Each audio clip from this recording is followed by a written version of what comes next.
Students, Newton second law of motion, हमने Newton के जो फर्स्ट लॉ था उसमें ये पढ़ा था बॉडी रेस्ट में है तो रेस्ट में रहेगी, मोशन में है तो मोशन में रहेगी, अनलेस के कोई नेट फोर्स उसको डिस्टर्ब करे। Newton second law of motion जो है वो कहता है कि एक बॉडी मोशन में आ गई है, बॉडी मूव कर रही है। जब बॉडी मूव कर रही है तो फिर क्या न्यूटन ने कहा? न्यूटन ने कहा है कि when a net force acts on a body, जो बात हम पीछे कर रहे थे, it produces acceleration in the body. जब भी बॉडी पर नेट फोर्स एक्ट करेगी, बॉडी में फोर्स की डायरेक्शन में एक्सेलरेशन पैदा होगा, in the direction of net force. ठीक है, the magnitude of this acceleration, body में ये जो एक्सेलरेशन पैदा होगा, is directly proportional to the net force. ये डायरेक्टली प्रोपोर्शनल होगा किसके? नेट फोर्स के। मैथमेटिकली अगर हम लिखें तो एक्सेलरेशन डायरेक्टली प्रोपोर्शनल किसके होगा? फोर्स के। Magnitude of acceleration is directly proportional to net force.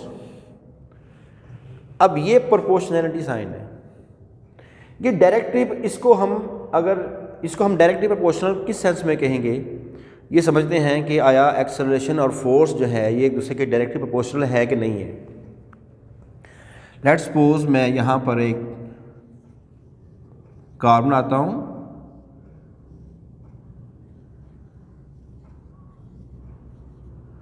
अगर आप गौर करें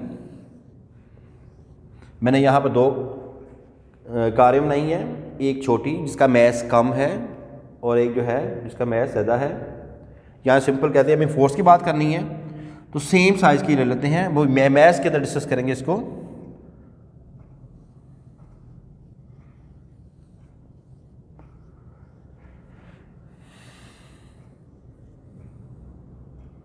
ये टू कार्स, दोनों का मैस सेम है।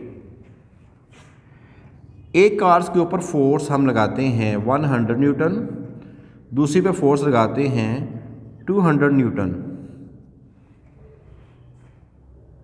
जो पहली कार है इस पे फोर्स कितनी लग रही है?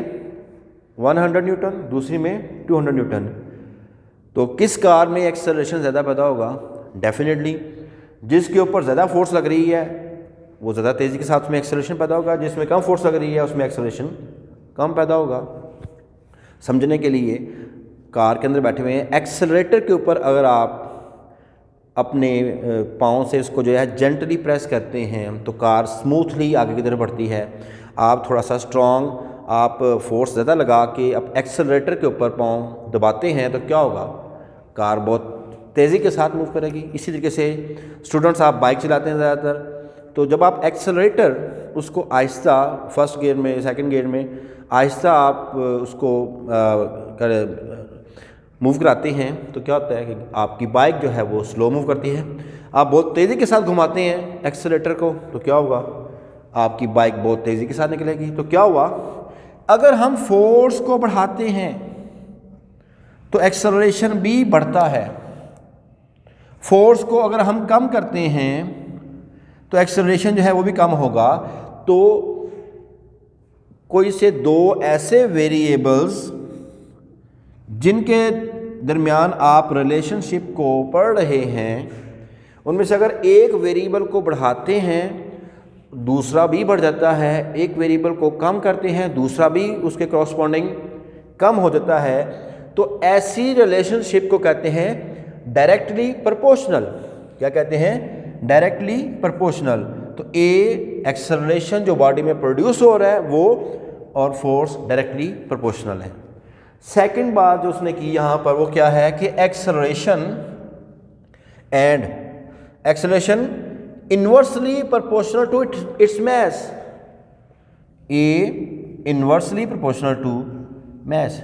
मैथमेटिकली हम कैसे लिखते हैं कि जब दो वेरिएबल्स के दरमियान रिलेशनशिप जो है वो इन्वर्सली प्रोपोर्शनल हो तो उनमें से एक वैल्यू को हम डिनोमिनेटर 1/डिनोमिनेटर में लिखते हैं, 1/m की फॉर्म में लिखेंगे।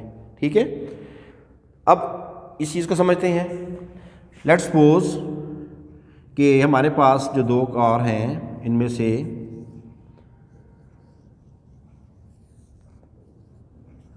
एक कार जो है वो साइज़ में बड़ी है और दूसरी जो है वो स्मॉल है।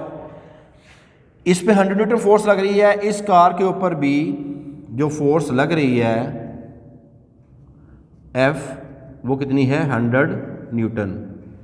अब आपके ख्याल में कौन सी कार तेज़ी के साथ आगे मूव करेगी? डेफिनेटली ये कार इसका मैस ज़्यादा है, ज़्यादा वज़नी है, इसके ऊपर भी फोर्स 100 लग रही है, इसका मैस कम है, इसके ऊपर 100 लग रही है। ये कार इसके अंदर एक्सेलरेशन ज़्यादा प्रोड्यूस होगा, ये ज़्यादा तेज़ी के साथ आगे की तरफ बढ़ेगी, ये उसके मुकाबले में कम तेज़ी के साथ बढ़ेगी। ठीक है, तो क्या हुआ यहाँ पर मैस को इंक्रीज किया, इसमें एक्सेलरेशन प्रोड्यूस हुआ, इसमें एक्सेलरेशन कम प्रोड्यूस हुआ। अगर आपकी बॉडी का मैस कम है, फोर्स अप्लाई करने पर उसमें एक्सेलरेशन भी कम प्रोड्यूस होगा। ठीक है, मैस अगर कम है तो एक्सेलरेशन ज़्यादा। दोबारा मैं रिपीट करता हूँ, थोड़ा सा मैं मिक्सअप कर गया। अगर बॉडी का मैस कम है उसमें एक्सेलरेशन ज़्यादा पैदा होगा। अगर बॉडी का मैस ज़्यादा हो जाए, मैस बढ़ जाए, तो क्या होगा, उसमें एक्सेलरेशन कम पैदा होगा। एक वैल्यू को बढ़ाते हैं दूसरी कम हो जाती है, मैस बढ़ाते हैं हम तो एक्सेलरेशन कम हो जाता है। तो इन्वर्सली प्रोपोर्शनल, यानी एक वेरिएबल को बढ़ाया जाए तो दूसरे वेरिएबल जो है वो कम हो जाए। मैस को बढ़ाया जाए डिनोमिनेटर में तो एक्सेलरेशन कम हो जाएगा। तो ये जो रिलेशनशिप है इसे कहते हैं इन्वर्सली प्रोपोर्शनल। ठीक है, इन दोनों इक्वेशंस को आप ऐड कर लें, F/m। ठीक है, और इस इक्वेशन को ऐसे लिख सकते हैं F proportional to ma। Proportionality sign को ख़त्म करेंगे तो हमारे पास कांस्टेंट आएगा Kma। In system international unit आप यूज़ करते हैं SI सिस्टम के अंदर।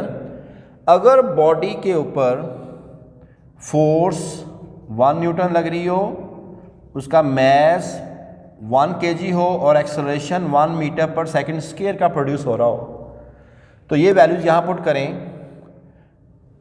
1 K1 इंटू एक्सेलरेशन की वैल्यू भी 1 है और K की वैल्यू कितनी आ जाएगी 1।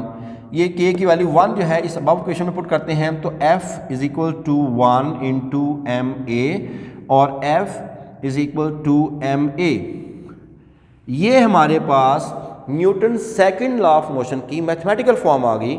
Force is equal to product of mass and acceleration. तो हमने यहाँ पर Newton second law of motion में जो चीज़ हम पढ़ी यहाँ पर वो क्या थी कि एक्सेलरेशन जो बॉडी में प्रोड्यूस होता है वो डायरेक्टली प्रोपोर्शनल फोर्स के और इन्वर्सली प्रोपोर्शनल मैस के होता है। और जो इसकी जो हमारे पास इक्वेशन बनी है Newton second law of motion की, जब बॉडी मोशन में है F is equal to ma, यहाँ पर जो फोर्स है वो क्या है, नेट फोर्स। ठीक है, नेट फोर्स। तो ये बॉयज़ ये हमारा था Newton second law of motion. मैं उम्मीद करता हूँ कि आपको समझ आ गई होगी, इसे आप नोट कर लें।